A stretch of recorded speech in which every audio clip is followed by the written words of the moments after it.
ഇതുമായി ബന്ധപ്പെട്ടുകൊണ്ട് കഴിഞ്ഞ ദിവസം പ്രതിപക്ഷ നേതാവ് പറഞ്ഞത് 400-ൽ 300 വീടും വെക്കുന്നത് കോൺഗ്രസ് ആണ്, അതാണ് മനസ്സിലാക്കേണ്ടത്. അതോടൊപ്പം തന്നെ സർക്കാർ നിലവിൽ ദുരിതബാധിതർക്ക് വാടക പോലും നൽകുന്നില്ല എന്നാണ്. കോൺഗ്രസിൻ്റേതായി ഏതെങ്കിലും വീടുകൾ പണിയാൻ ആരംഭിച്ചു എന്നുള്ളത് ഇതേവരെ ശ്രദ്ധയിൽപ്പെട്ടിട്ടില്ല. അത് ഉണ്ടെങ്കിൽ അദ്ദേഹം പറയുന്നത് നല്ലതാണ്. കർണാടക സർക്കാർ മാത്രമല്ല, നിരവധി സംസ്ഥാന സർക്കാരുകൾ, തമിഴ്നാട്, ആന്ധ്ര, അങ്ങനെയുള്ള വിവിധ സർക്കാരുകൾ നമുക്ക് ഫണ്ട് നൽകിയിട്ടുണ്ട്. അത് അവിടെയുള്ള പുനരധിവാസത്തിന് വേണ്ടി ഉപയോഗിക്കാനുള്ളതാണ്. അതെല്ലാം സംസ്ഥാന സർക്കാരുകൾ ചെയ്യുന്നതാണ്.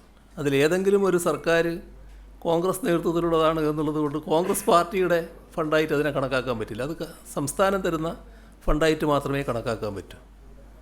ഏതായാലും ഇവിടെ കോൺഗ്രസ് പ്രഖ്യാപിച്ച വീടുകളുമായി ബന്ധപ്പെട്ട് ഒരു വീടും ഇതേവരെ പണി ആരംഭിച്ചതായി കണ്ടിട്ടില്ല. യൂത്ത് കോൺഗ്രസും ഉടനെ പ്രാവർത്തികമാക്കുമെന്ന് പറഞ്ഞിരുന്നു, അതും ഇതേവരെ കണ്ടിട്ടില്ല. അതേസമയം മറ്റൊരു യുവജന സംഘടനയായ DYFI അവർ 100 വീട് പൂർത്തിയാക്കാനുള്ള പണം നേരത്തെ തന്നെ സർക്കാരിനെ ഏൽപ്പിച്ചിട്ടുണ്ട്. അതൊക്കെ പരസ്യമായി പറഞ്ഞ കാര്യങ്ങളാണ്.